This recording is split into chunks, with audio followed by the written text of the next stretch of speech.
I'm going to start this off by saying there's loud noises outside because they're still working on the house, and there's not much I can do about it. They're not going to stop work because I'm like, hey, YouTuber here.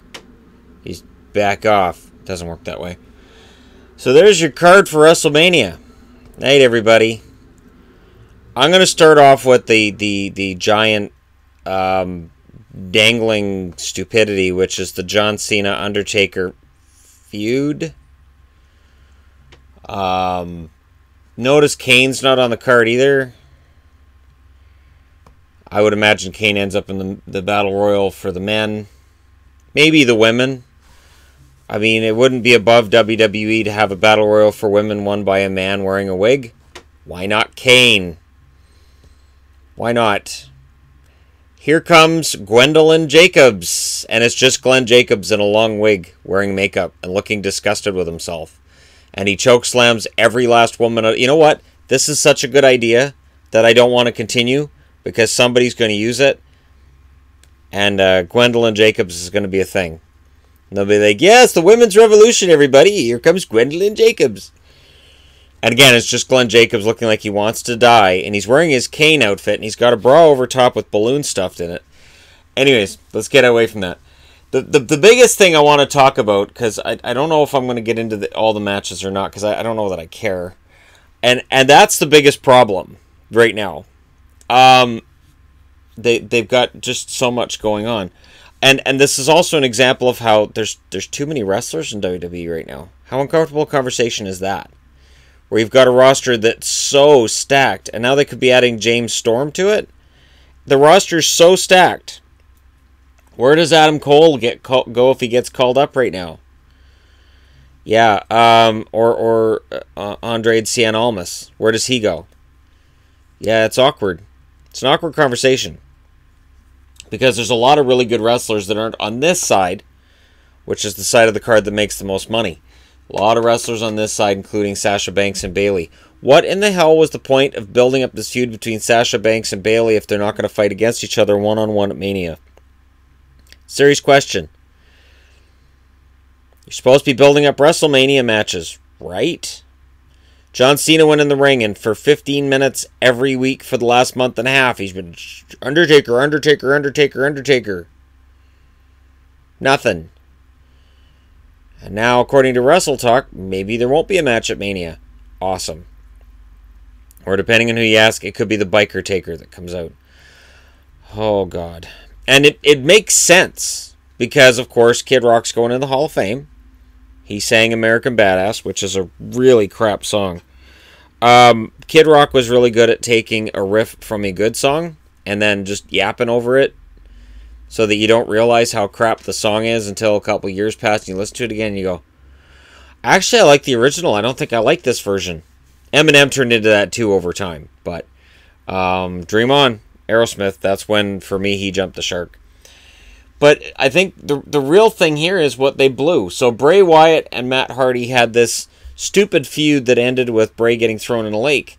And they really should have had the reincarnated Bray on Raw. And honestly, if they want the John Cena thing to work where we don't hate it, Cena stands in the ring, calls out Taker, and reincarnated Bray Wyatt comes out with Matt Hardy. And woken Bray Wyatt defeats John Cena. That'd be kind of fun. It's the only blow-off for this whole thing that would almost work for me, and yet the fact that it would be a one-off on Mania night, because I don't know how much Cena's going to be wrestling after Mania. And why would he? He's got tons of money. He's in a movie that looks like it's going to do relatively well in blockers. And that was always the awkward thing between John Cena and The Rock, was when Cena was like, The Rock's Hollywood, The Rock's Hollywood, The Rock's Hollywood. And I thought, you've been trying to go Hollywood for years. Who are you trying to kid? If you could get out of this stink hole, you'd do it yourself. I never disliked The Rock for leaving wrestling. And it's honestly, this is why. You can get hurt wrestling. Whether it's real or it's fake, you can get hurt. And you can make a lot more money making movies and not get hurt. So I don't blame The Rock for taking the path he took. Rampage, somehow in a couple of the trailers for that, they've made it look like it might be decent. for the most part, I think it's going to be crap. But they've tried to make it look decent in a couple of the ads, and I might check it out. Not in the theater. That's not going to happen in the theater. But on demand, on Movie Central, sure, I'll watch it. So what else do we have going on that's going to be interesting? Well, you've got the Bar versus Braun and Brain, and I put Brain with a question mark because we don't know. I think where WWE's going with this. Let me just move this over to get that light out of the way. I think, and then another light shows up. It's all the sun, I tell you. I think it's going to be Elias. I do. I think Elias is either going to tag with him or he's going to screw him out of the titles. They're building Elias up right now. So they're building Elias up to be a main eventer. And thank God, because Elias has really taken a gimmick that was stupid when it started out, and he's made it work. And he's been pretty good at it. So while we all complain about guys from NXT not making it, Elias is showing that if you adapt to the main roster properly, you can. And Elias is also pretty jacked, and he's got the look, and he's got the personality. And when he sits there with the guitar, with the lights out, he has the crowd in the palm of his hand. Absolutely. And that's the key. You know, Jericho was one that way too, that he could turn the crowd for or against him with a word. And he could turn them back and forth. And it was so funny to watch. So I don't know what happens in that. And I feel bad for Sheamus and Cesaro because they're both pretty good wrestlers, especially Cesaro. And they're stuck in this thing with Braun that can't really go anywhere. Is Braun going to have a long run with the titles? No. The other tag match, it looks like it's just to get the Bludgeon Brothers over as monsters, which is fine. It's about time that the original Wyatt family guys did so. I've been a huge Luke Harper fan for a long time. Eric Rowan, not as much, but Rowan, I think, has been willing to... Remember when he was a genius? No, neither does WWE. WWE with Rowan, I think they've dropped the ball with him a bit. He's a bit of a monster. He's a big guy. And this is a chance to get them over. The U.S. title match, give it to Rusev. Bloody hell. How much louder does the crowd have to get before they actually start doing it? At least Rusev was booked as a face, kind of, sort of, against Mahal. Jinder and Rusev for the U.S. title is a way to print money. But it almost feels like WWE never quite gets out of the USA versus the world thing that they do very often with their wrestlers. If a wrestler's a foreigner, that includes Canada in some cases, he's a bad guy. And if he's American, he's a good guy. Unless he... Remember when Sergeant Slaughter went, if you're too young? Good. That was stupid. Anyways, so I would hope Rusev wins. If I had to make a prediction, I'd say, you know what? Orton probably gets it and retains it. But, okay, so I'll go ahead and do this. I'm going to guess whatever happens with the tag belts, somehow Braun and Brain win it, if it's Braun and Brain. Bludgeon Brothers here. I'm going to go ahead and bet that, Jinder. Because here's what they do. Jinder wins. I'm guessing Seth wins. And then they do the draft after. So the draft, the SmackDown Raw draft. Mahal ends up on Raw and Seth ends up on SmackDown. Make a lot of sense. And I think if Dean Ambrose is anywhere near return, he ends up going to SmackDown again too. Alexa versus Nia. They have to give it to Nia. Asuka, Charlotte. Asuka has to win. Sami and Kevin are going to beat Shane and Daniel because I think they're going to turn Daniel Bryan heel. I know how stupid that sounds. Might be Shane. They're obviously not going to last as a tag team.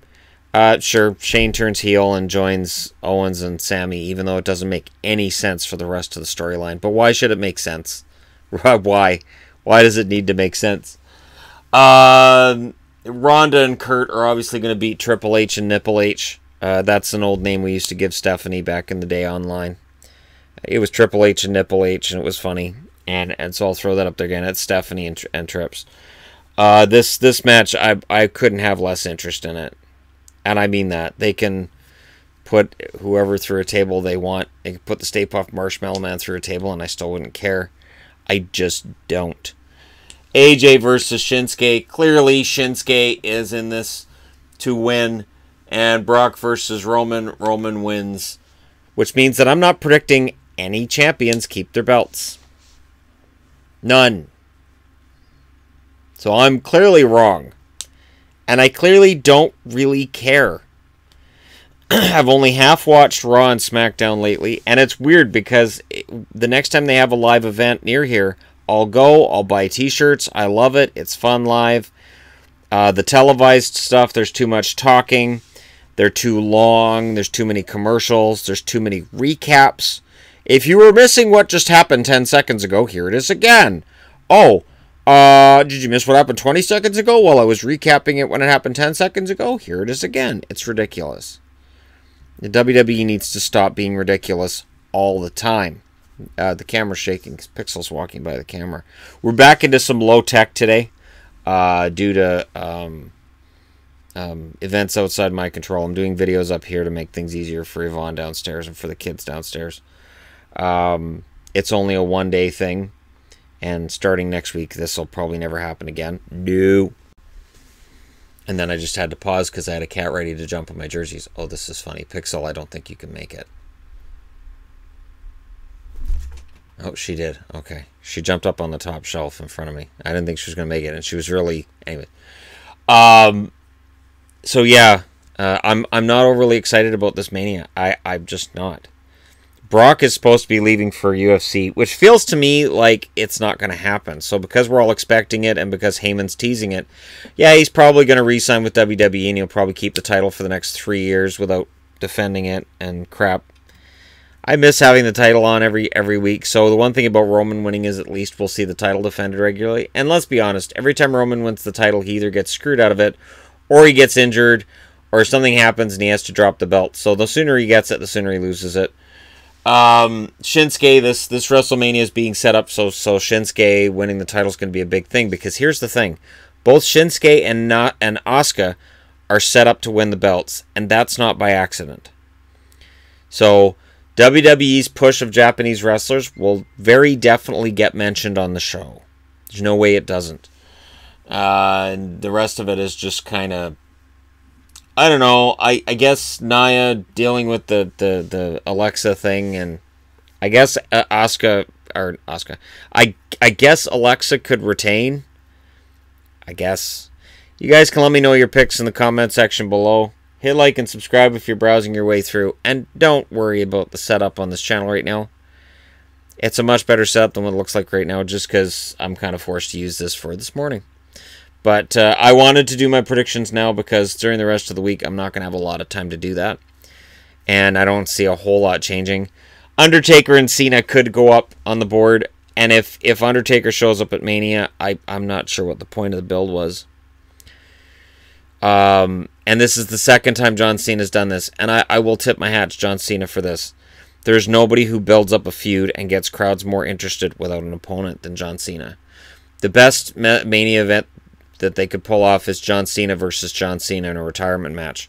So have John Cena, the rapper, come out and play heel and talk about how much the other John Cena sucks. And then at the end of the show, the other John Cena, or Juan Cena, comes out wearing his Never Give Up shirts and talks about how much the other John Cena sucks. You know what? This is a great idea. They should do it. John Cena versus Juan Cena. And don't tell me that a wrestler can't wrestle himself, because I'm a Monty Python fan, and it can work. Oh God, don't do that. I would think that John versus Bray is a fantastic idea, which is why I don't think they'll do it. But let me know your thoughts. I'll talk to you again soon.